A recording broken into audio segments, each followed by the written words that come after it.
The Kinloc Indie Bolt is a mechanically anchored 47mm friction bolt that allows for fast and easy installation. In addition to the standard frictional force, this bolt provides a tensionable point anchor through a solid internal bolt.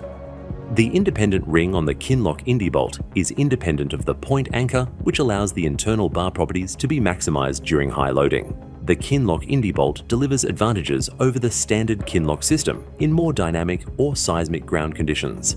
It has been specifically designed to both provide point load capacity, but equally, in the event of dynamic ground movement, the product can sustain impacts above 40 kilojoules. The Kinloc Indie Bolt features a high-capacity solid bar with a typical tensile strength at 25 tons.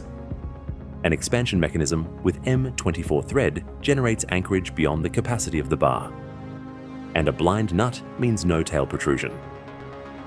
The benefits of this system are: point anchoring mechanism is completely independent of the friction bolt body, so that anchorage is not compromised due to movement of the friction bolt body with the ground.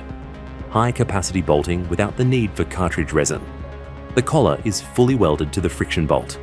Faster bolting cycle times. When installing the Kinloc Indie Bolt, position it at the hole and slot on a plate prior to installation. Insert the Kinloc Indie Bolt and plate into the hole.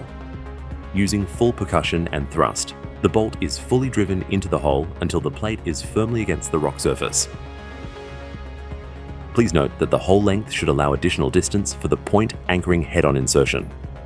The spanner dolly is rotated left without percussion until stall to allow the point anchoring head to expand the bolt end. The Kinloc Indie Bolt comes with an event capture system. In the event of bolt overload, the fractured segment is retained in the collar. Standard bolt lengths range from 1.5 meters to 3 meters in 300mm increments.